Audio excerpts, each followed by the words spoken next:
Good morning, everybody, and welcome to the first Innovation Friday of the year.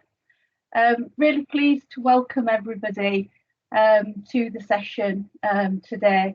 So new year, new skills, new markets, new processes, let's do it. And so really the session today, we'll be hearing from businesses and exploring conversations really about how to use data and use that to transform and grow your business, as well as hearing around pivoting and how businesses have got around the COVID restrictions during the last year and obviously coming into the new year. And we'll be delving deeper into the investment markets for research, development and innovation. So we've really put an agenda together really to kind of kick off the year and get us started with moving really where we want to be. And so just to tell you a little bit about the team, in that we've been working remotely from home since March, like many of you have been, providing innovation support to businesses. And one of the things we're very obviously mindful of and speaking to businesses is the impact, the difficulty and the challenges that businesses are facing. And we are keeping an approach really in mind of being hopeful, optimistic, and really meeting the challenges that we've got coming in 2021. So it is not a world that we've known previously, and we're learning how we can actually make sure that we've got things in place that actually are supporting businesses that are looking to change what they're doing, potentially looking at other new markets, as well as actually adjusting in terms of products that actually fit the marketplace as well. So a range of different things in there that we've really been working through. So one of the things that certainly for Innovation Fridays that we've really looked to do is have a hub. And obviously prior to coming on, we were having conversation with people that are taking part in the event today. It is about actually bringing together businesses, academics, students, graduates, and having the chance for impromptu conversations with people who you might not ordinarily meet. And so the hub is really about actually bringing about that serendipity, the water cooler moment, and the chance to have those conversations. So today what we've done towards the end of the session is have a chance to have breakout rooms that are themed. And so they're around data intelligence, pivoting, growth finance, startup finance, geospatial intelligence, life sciences, and engineering and manufacturing.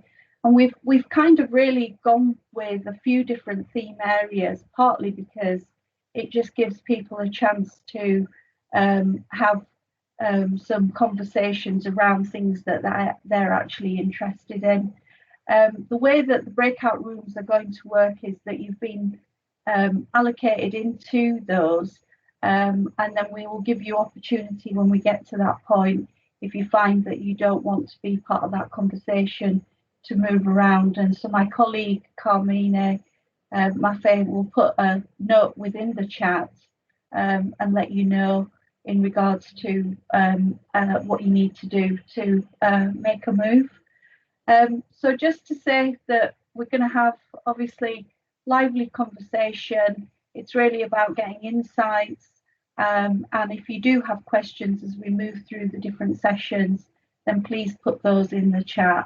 And I'm going to hand over to my colleague Ayo to start us off with the first session, and have a good Innovation Friday. Thank you. Thank you very much, Rajinder, for that beautiful introduction. So we get straight into it. This morning I've got my guest, Tim El-Sheik is the CEO of Nebuli Limited. Actually, he's a serial entrepreneur, if I may use that word. And I've had the privilege of working with him for a number of years now. So Tim is already online. I'll let him introduce himself as we go on. And we've also got joining us Professor Jeremy Levesley, who is a professor of mathematics and an expert in AI. Is going to be on that panel. So let's make welcome Tim and Jeremy. Hello, are you there? Can you hear me? I can hear you, Ayo. Hello, Tim. How are you doing? You've got to unmute yourself, Tim. Oh, sorry, I can't see you, Jeremy. I just saw you now. Okay, that's yeah, great. yeah. Tim's on mute. There we go. Now? Oh yes. Yes. How are you doing? I'm good. Good. Okay. Considering still alive, I'm happy, so that's good. Yeah. All right, thank you, everyone. Actually, how long have you guys worked together? Because I knew at least maybe 4 years or so that you guys have been working together on one project or the other. Am I correct? No, Steve? it's longer than that. I'm Wow. sure it must be 5. I think. Yeah, something like that. Yes. Yeah. Since we met, actually, wasn't it at one of the Leicester startup events with Ben Revilius, or was it? Did we meet that way, or was it some other introduction? Yeah. I think it was through Ben Revilius, but I think we actually met you. I think it was part of some space event that Leicester Uni had at the time. Okay. With Ed Chester. Well, yes, I know. I remember Ed. Yeah. So yes, wow, that's a long anyway, time.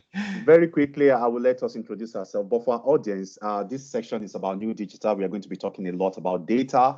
I think the benefit of using data is clear, but how do you do it? What are the pitfalls and all of that? And I hope that's the kind of discussion we have. And it's Startup Week in Leicester this week. And so I'm hoping that our conversation will go in that direction, hopefully so that not just the big businesses, but even the startup will be able to gain something from our session this morning. So very quick introduction. Tim, you want to introduce yourself? And please, if you've got questions, you can just pop them on the chat. I'll try to follow up with that so that I can also ask the panel those questions. So Tim, do you want to introduce yourself very quickly? Yes. Hi, everyone. Happy New Year. I'm Tim El-Sheik. I'm the founder currently, my current business called Nebuli that we founded in 2019. We just celebrated our 2nd anniversary. But I've been a tech entrepreneur, since 2001. Before that, I used to be a biomedical scientist, so it's a bit of a weird switch, talking about pivoting. But I've been involved in tech pretty much since I was a little kid because of my father. I was one of those naughty kids, those kids that you hate in an airplane. I was probably one of those. And they couldn't find childcare. So my first exposure to technology was when my father took me to data centers to babysit me there. It was amazing. So that was my literally first ever exposure to technology. And I learned how to code, I think, from the age of 10. And I never looked back. So absolutely love it. All right. Thank you very much. Jeremy, do you want to say 1 or 2 words? Yeah, so I'm a professor of applied mathematics, and I used to just do maths when I was younger. But my dad was an inventor, so I got some sort of little bit of the DNA from him, perhaps. And as I progressed through the university, I started to get more excited, not about doing theoretical things, but about interacting with people such as Tim, in order to do things which were useful for business people and people in general. So I think maybe I chose the wrong path and I should have been an engineer in the first place. But anyway, I got there finally. So I'm very happy to be interacting a lot with business people, helping them engineer solutions to problems usually related to their data. I figure out, Jeremy, you've worked with maybe 100 companies around data. Am I right? God knows how many people. I can't count that high, Ayo. I'm the worst mathematician in the world. All right. Anyway, I've got a question I want us to just throw on the table and just discuss this morning. Innovation is hard. I believe that. The idea of innovating is already very hard. And my question this morning that I want to throw to both of you is, how can you start to integrate data analytics into that journey to make it, to be able to develop products faster, better, and all of that, especially something so I want you to imagine startups, trying to bring something to the market, maybe disrupt the market, or you're already in business and you're trying to be ahead of the game in your industry, and that is really hard. So what do you think is the role of data, and how can people start to use data to drive that? I think I start from Tim, since you are out there actually making things happen. Yeah, I think, well, from my point of view, because we're actually based in London, sort of at the Silicon roundabout, so we interact with endless numbers of tech startups. I mean, I want to say two things. I think the big mistake that vast majority of tech startups do is that they look far too much onto the product, right? So they're always thinking about, oh, how can I create an app that is amazing, or technology that is amazing? But they don't necessarily think about the customer. And the problem is, you can think that your technology is amazing while your customer thinks that your technology is completely useless. And ultimately, it's your customer that you need to attract. So, and this is where pivoting comes in. And I always say to people that it's hugely important that if you're talking about data, don't talk about the data of your research, what kind of data you uploaded. Say if you're in bioinformatics, you've got genetics data, et cetera, et cetera. That's nice. But what you need is market data. You need to know where the customers are going. You need to know what are the market factors that would influence either the success or failure of your product. And that has nothing to do with your company. It's not your internal data. It's basically what market research is about. And we live in a world of data, so much so I think people underestimate the value of that, because every single one of us in the session today has a trail of data everywhere, whether it's at work, at home, while you're gaming, watching TV, driving your car, literally, you name it, there's a data trail behind you, okay? So there's a lot of data out there that you can use to really analyze where the customers are going, what are they interested in. And you need to be quite honest about that. I mean, because most of the time you will see that your customers need something totally different from what you want to offer them. Yeah. Isn't that interesting? I love that what you said. I know there's this popular quote that you don't have a business until you have your first customer, and it doesn't matter. I think that's the kind of problem someone like myself, maybe not an entrepreneur, the tendency for people who have skills, expertise to develop stuff. We're quite fascinated by how much we can do. Building something that's shining and fantastic with all the capabilities. I think I'm beginning to realize that usually in the market that doesn't work at all. People don't buy those things because they're fantastic. Jeremy, what's your take on that anyway? Please feel free to come in anytime in the conversation. It's not an interview. Yeah, no, it's especially with these sort of what's the word on these sort of Teams type things. It's interrupting gets very confusing. So I try to completely wait till somebody finishes. Very unlike me, by the way. I'm a serial interrupter, so I've got to have discipline here. But I think the main challenge for me is getting a clear specification of what it is that's wanted. And I think my main challenge always has been that as a mathematician, we work with very, very precise definitions of things. So we really, really like to know exactly what it is that's being suggested. And then we can organize how to use the data and the information to get that thing. I think one of the challenges is that people often imagine there's like a white rabbit to be pulled out of a hat with their data. Everybody's heard about how great data is. And I mean, I'm pushing a little bit against what Tim's saying. Yes, there's loads of data, but actually a lot of it's often very disorganized. And there's a challenge of organization, so that you actually, what we would call data is a spreadsheet where every cell in the spreadsheet is full.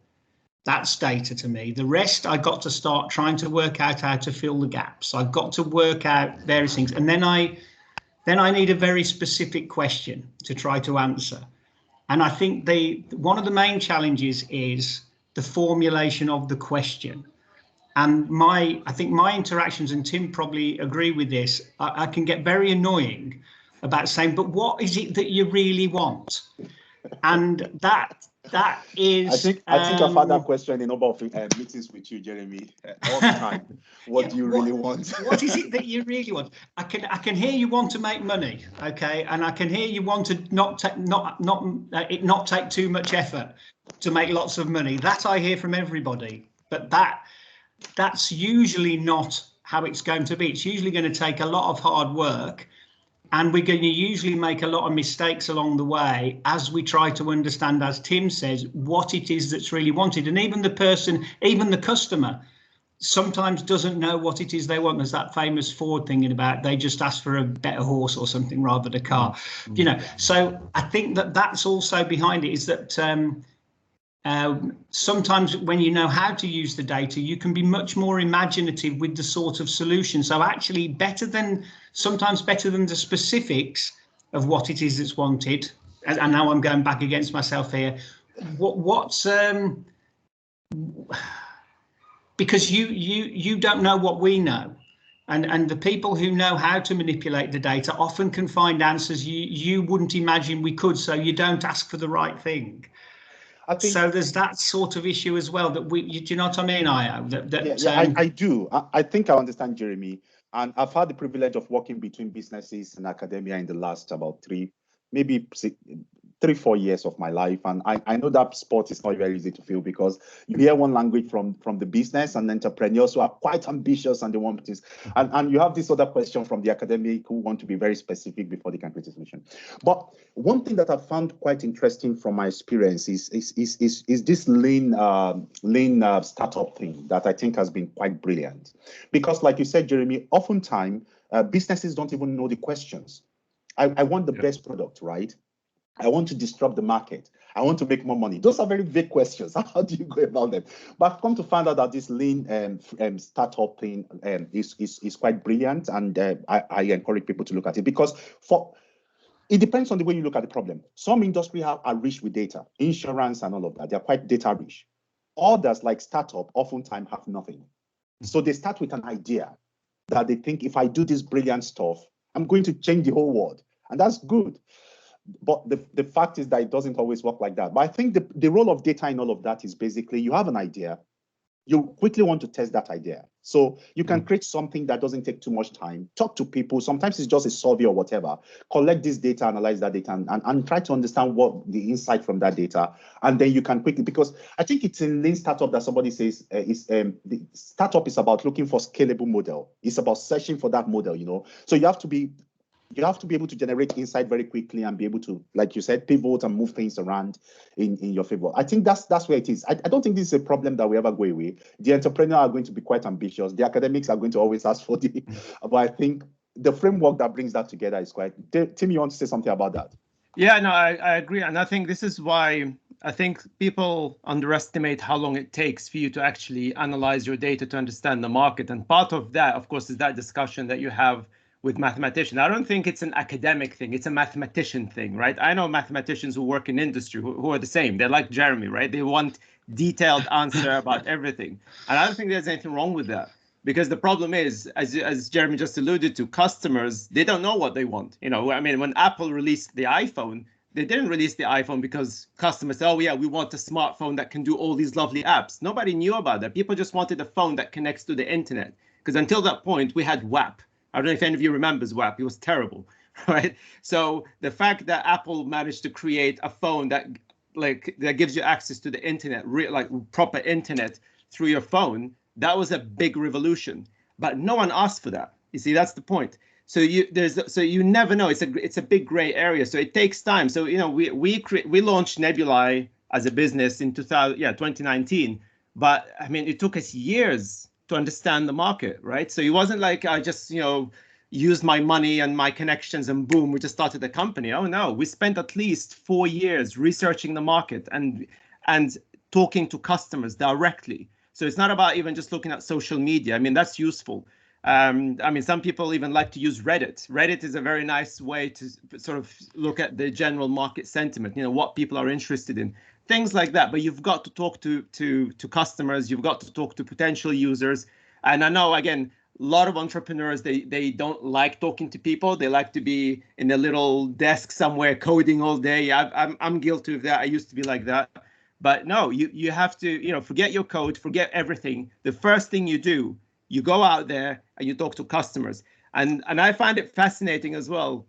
So it brings me to the next point I wanted to make, that there's sorry, far too Jeremy, much focus quickly. I think we have someone with their videos on. Can you please turn on your videos if you're not on the panel? Thank you very much. Yeah. All right, go on. Yeah. So as I was saying, the beauty of virtual, eh? As I was saying, one of the things that I think, because when I started, like I'm looking back at 2001, I mean, it was very difficult to start a tech company at the time, especially that was post the dot-com bubble burst, right? So literally, you know, when I told people that I was an entrepreneur, as soon as I said I was tech entrepreneur, they're like, "Ah, he's a dot-comer." Yeah, it was quite funny actually, but it was very difficult to get access to technology because we didn't have open source as much, you know, as much open source as we have right now.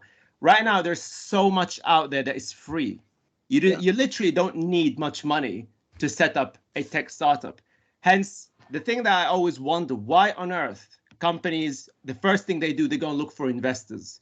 My first advice, you don't need to look for investors. You can actually set whatever you need at a very, very low cost right now. We're not talking about 10 years. 10 years ago, yeah. I mean, obviously, I had to go to get investors, etc. But right now, you don't need investors at the beginning. What you need is customers. That's the first thing you want. And investors, in fact, are becoming way harder now to pitch to as a tech startup because it's a noisy market right now. And the first thing they would ask you is, you know, what market research have you done? Show us your data, especially if you want to build a scalable business. Show us your data. Have you spoken to customers? Have you surveyed users? And if you haven't done any of that, don't even bother talking to investors. They're not even going to look at you, right? And Tim, why you on that? Before I bring in maybe Jeremy into the conversation, I know you started a tech company that failed once. Do you want what are the lessons? I think it's an interesting Thanks for the story reminder. Yeah, no, it's look, I mean, I actually embrace failure. I mean, I know we in this country, actually in Europe, I mean, we're not very good at embracing failure. I mean, if you see on my social media, I'm a martial artist, I do MMA, and sort of my general philosophy in life is like, if you can't call yourself a fighter if you've never been punched. So in my opinion, you can't call yourself an entrepreneur if you've never failed. Everybody had to go through some kind of failure because that's when you learn your lessons. And yeah, I mean, because my first company was a media company. We created an ad network, which was a big thing, you know, before the financial crash. And we were the first ad network in the world for scientific publications, journals, and you know, we were generating something like, I can't remember, it was 40, 50 million impressions per month. It was, you know, we were doing really well. But then the financial crash came in. And as you probably know, the media industry suffered, one of the casualties of that. And literally, the thing that was scary, because like our company, you know, we weren't involved in the banking sector, but we've seen like a lot of our partners went out of business. A lot of our customers went out of business. Many publishers went out of business. Literally, the world was just crumbling around us. And we were like, okay, what do we do? So that was a bit scary, but, you know, you have to take it on the chin and you have to move on. You know, you have to accept it. You know, sometimes ego could be a bad thing, and I'm guilty of that at the time. That, you know, I think I could have probably shut down the company earlier, but definitely I learned a lot of lessons there because, you know, one of the key things I always say to young entrepreneurs, you know, don't be afraid of failure. You've got to fail sometimes, and that's okay. You know, if somebody tells you it's a disgrace, don't listen to them. One of the reasons why Silicon Valley is so successful, and I know people in Silicon Valley, they absolutely embrace failure. If you go to Silicon Valley right now and you say, hey, look at me, I'm a serial entrepreneur who never failed, they'll look at you and they'll think either you're a weirdo or a liar. They absolutely, for them, they see failure as a badge of honor in there. It's a completely different culture. And that's why they're so successful. They're not scared of trying new things. So I think, yeah, you should never be afraid of failure. Yeah. And you have to learn your lessons from that. That's absolutely important. You know, from my, thank you, Tim, for that. From my point of view, I think I just want to bring in data to this because I work with a lot of businesses, to be honest, and I see things all the time. And I think one of the things about entrepreneur is that, because I think one of the things you need as an entrepreneur is you need to be ambitious. You need to live the future. Of course, you have to convince everybody that what you're trying to do is going to be successful and make a lot of money. And I think there's a thin line between that and being delusional, because sometimes you just have to lie to yourself. One beauty of data is just this crushing way of telling you, when things are working and when they're not working. For example, there's this popular quote. It says, everybody is entitled to their opinion, but not everybody is entitled to their fact. And that's what data does. It brings this balance. When you look at the data, you know, I worked up to a company that puts in an initiative to drive customers' engagement. And they never went back to measure it. You know, the reason why I'm saying this is because you mentioned something about 40 million hits and all of that. Because one of the big things in industry for people who try to use data is all these vanity metrics that doesn't actually add anything to your business. You just track these things, 40 million hits and what? A metric that was my first lesson. That was my first lesson. A lot of people just have all these hits on their website. It doesn't do anything. It's just vanity. Because for you to track, to use data to drive your business, one of the first place to start is to start to measure what is important to your business. And that's why it's simple, and it's not just measure anything. People use Google Analytics on their website and have all these metrics. They're absolutely useless. They don't have to be. If they fit into your business model, they will be useful, you know. But what you really want is understand, you have to measure things, you have to baseline things, you have to measure what matters to your business, and you have to understand the factors that drive those metrics. And that is what data actually gives you. If you understand these metrics that matters, then you can start to understand the drivers of those metrics. And those are the things you play around with as you start to innovate. That's where you generate ideas. That's how you test things very quickly. Somebody was on the chat saying you save a lot of money. Actually, when you do those kind of things, then you know you can reduce the number of times you fail.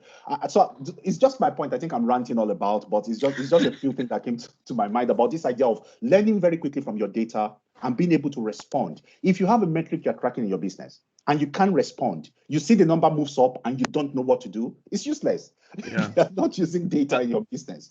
Well, actually, Yes. I'll just use Nebuli as an example. You see, one of the things that we've done in research, of course, I'm sure everybody knows that AI is the big hype word right now. Okay, everybody talks about AI, everybody wants AI.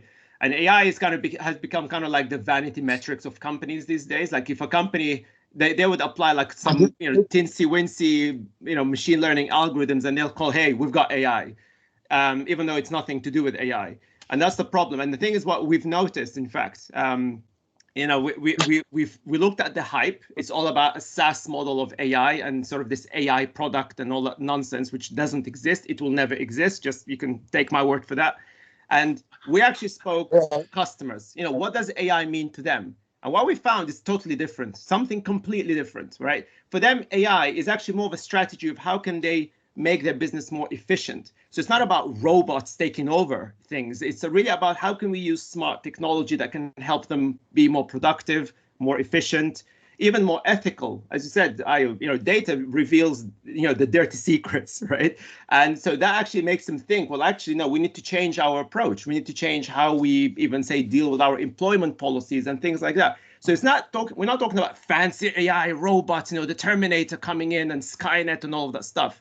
And unfortunately, what I mentioned VCs earlier. I mean, some VCs actually believe in that and they invest in that. And just before COVID, one of the reasons we actually decided not to go with any investors, we're completely self-funded Nebuli now, is that because we reached the point towards the end of 2019 that we actually saw two clear business models. We saw the business model that investors wanted and the business model that customers wanted. And it's completely different. The investors want SaaS model, which can't work in AI. And actually reports have shown, I know what I'm talking about, but if you don't want to take my word for it, there are reports out there. There's one, I think, that published by Wired, they show that only 11% of these sort of models worked, right? And they call it 11% success. I call it 89% failure, okay? Whereas what we saw when we spoke to customers, going back to the point I made, they actually don't care about any of that stuff. They just want efficiency. How do they use their data to actually identify opportunities, identify loopholes in their business? And so that's why the bulk of our work doesn't actually involve us developing crazy AI algorithms, even though we've got some. But actually, the bulk of our work is actually helping businesses, startups, from small businesses all the way to like our biggest customer now is Nestle. How do they use their data strategy to become more efficient? So there's a lot of talk. It's a lot of change of their culture in their business. So it's a very different picture from what you see about what AI, machine learning and all that lovely terminology that is literally useless for customers. I bring in Jeremy here because our time is running out, and there's a beautiful question from Kevin here. I hope we'll be able to take that question before we run out of time. We're actually out of time. Jeremy, sorry. What's the question, Ayo? No, just your thoughts on all the discussion. Yeah, I think the thing is that they like that model because it looks on the face of it extremely scalable. They can get very, very cheap, massive impact, but the problem is in AI, each problem is its own problem. Yep. And each you have to engineer those things. So it's you can make efficiencies, but you have to work at it, and you have to have a good relationship with the problem owner so that you can really understand how to engineer their solution. So it's this sort of paradox. Yes, it will make your life easier, but you've got to put in some upfront work. It won't come for free. You will get there in the end, but first of all, you've got to do some work, and then we can help.